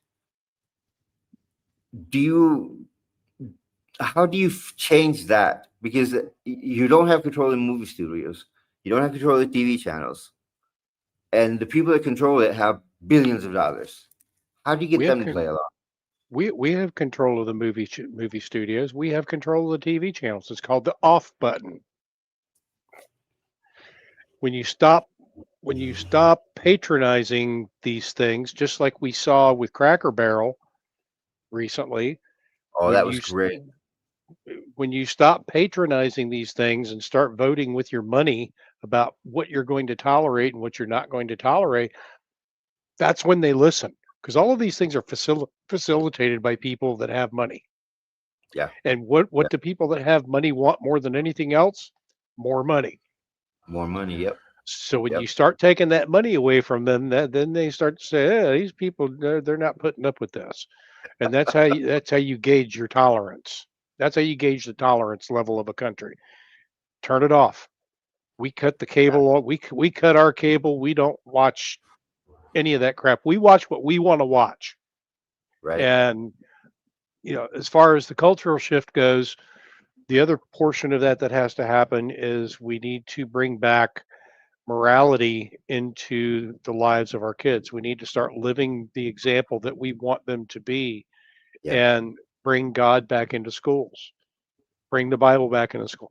I don't give a damn if your feelings get hurt if we have to sit and say a prayer before class. Yep. We were built on We did it. Christian.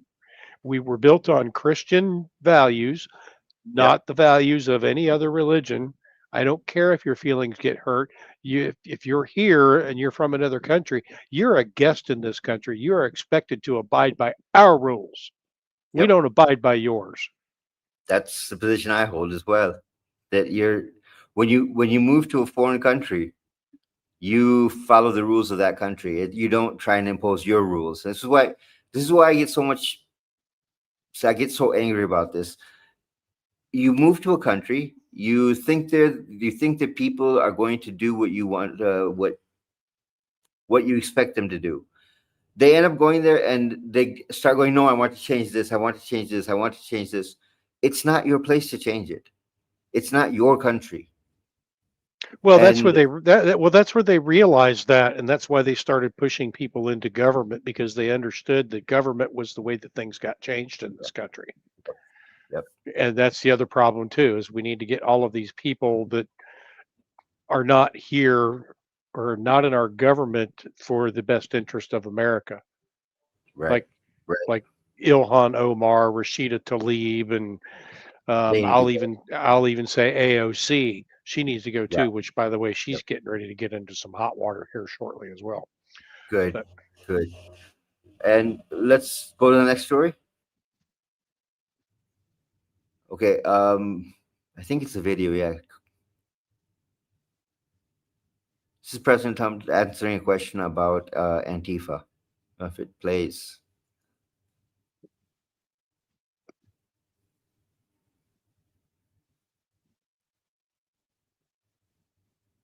There's no sound, Chris.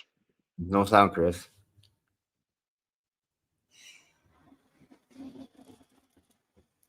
I think I saw this video. The journalist asked President Trump if he was going to take action against Antifa specifically, and President Trump replied, yes, he plans on declaring them as a terrorist organization. Why now, after so many years of Antifa operating in the country, why are you now ready to? He was ready to do it in 2020. He was ready to do it in 2020. Yeah, but he was ready in 2020. He was ready to declare Muslim Brotherhood as a terrorist organization, but he didn't do it. No, you've got some things that get pushed back in our Congress from certain people, and then, i.e., we have radical Islam in our government, or adherents to radical Islam in our government. So you have people in there that can block that legislation. Just like they can block legislation for this whole thing with Antifa. Number one, it has to go through the Judiciary Committee first before it can even come to the floor of Congress. Right. So for Trump to sit there and say, yeah, I'm going to do this. Okay, you can say you're going to do it all you want to, but it's ultimately not in your power to do it on your own. The only way he could do anything like that would be to declare a state of emergency that they have something to do with, which is kind of one of the reasons why I see him moving the National Guard into a lot of these cities, because I feel like he is preparing to take out the fifth column should they stick their heads up out of their holes. And the fifth column would be all of the Antifas, the trans people, the communists, all of that. And that's why I feel like moving into these cities and tamping down crime, that's a side benefit of all of this. He's preparing for something. Okay. All right. Okay. Well, let's move to the hero of the day. Today we honor U.S. Marine Corps Private First Class David Dwayne Case, who was killed in action on September 16th, 1965 in Hunan Province. Yeah. South Vietnam. David was 20 years old and from Holly, New York. B Company, 1st AMTAC Battalion, 3rd Marine Division. This is our hero of the day. Hoorah. Hoorah! Yeah, you were also a Marine. Yep. Yeah. Okay. We say hoorah. The Marines, the Army says hooah. Yeah, that's the only difference. I remember that. Okay. All right. Let's go to yeah. This is the story of the day, isn't it? Lawyer from South Carolina revealed that he received 6 calls from different retarded liberals seeking representation after being fired for posting vile content online following Charlie Kirk's assassination. This is how libs are learning the hard way that they have freedom of speech, not freedom from consequences. No sound. No sound.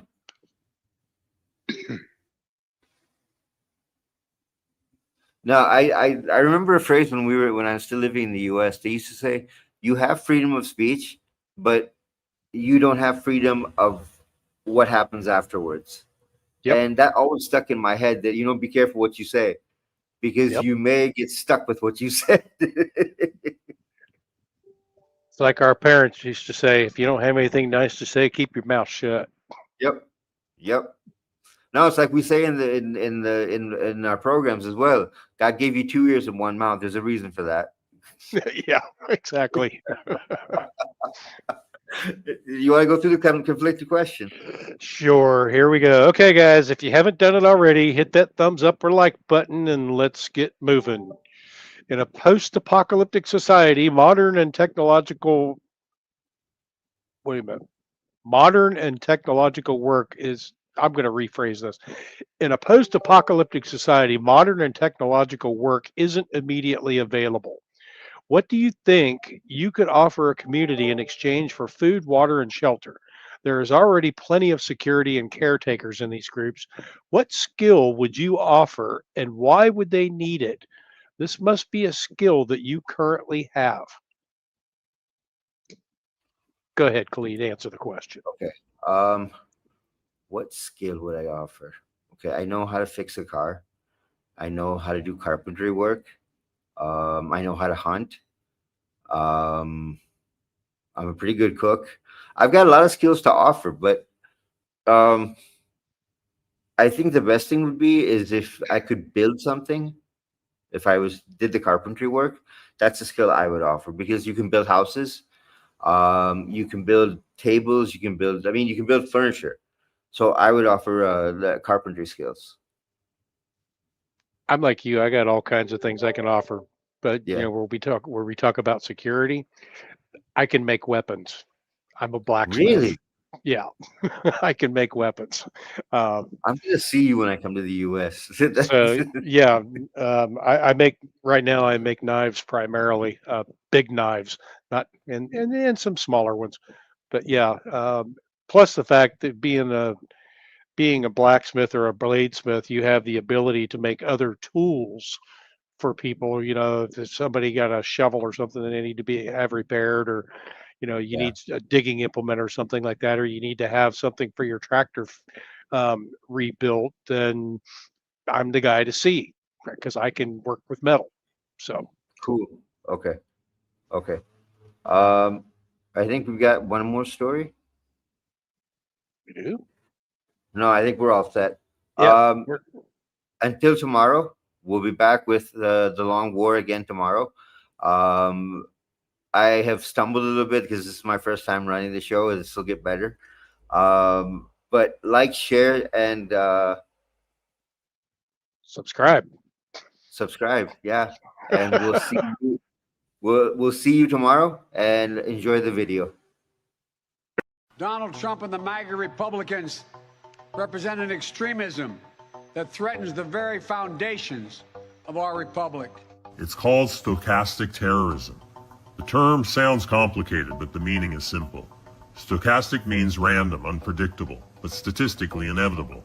Terrorism here means the use of fear and violence for political gain. Put together, it describes a process where leaders, parties, or the press use words, not bullets, to inspire violence. They demonize their opponents, calling them monsters, traitors, or worse. They never say pull the trigger. Instead, they create the environment where someone else eventually will. That is the essence of stochastic terrorism. The pattern is always the same. 1. Inflammatory language is broadcast into the culture. 2. Plausible deniability shields the speaker. I never told anyone to commit violence. 3. A radicalized or unstable individual acts. 4. The cycle repeats. The responsibility is avoided. This is not accidental. This is willful and deliberate. They know exactly what they are doing, and history proves it. Nazi Germany, Joseph Goebbels' propaganda machine labeled Jews as subhuman and vermin.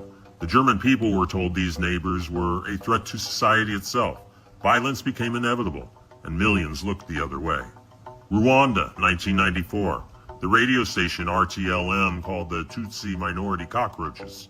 That language primed the minds of ordinary citizens to carry out one of the fastest genocides in history. Do you see the pattern? The language comes first, the violence follows. Today in America, a domestic terrorism movement grows, not in the shadows, but in broad daylight. When the left calls their political opponents Nazis, evil, or enemies of the people, their objective is clear: dehumanize them, justify their removal, and silence them through fear. My lifelong question has always been, how could the German people look the other way as the Nazis carried out the final solution? Now you are seeing the answer in real time, in the sickening spectacle of people cheering the assassination of Charlie Kirk. The Democrat Party has a responsibility. The press has a responsibility, and so do the universities, which have poisoned impressionable minds with hatred, intolerance, and a warped view of history. Together, they have manufactured the conditions for violence. They must face that responsibility. They must accept culpability, because when you light the fuse, you cannot act surprised when the explosion comes. My friends, we are all anonymous, and today we are Charlie Kirk. They fear us not because we are violent, but because we see through their lies.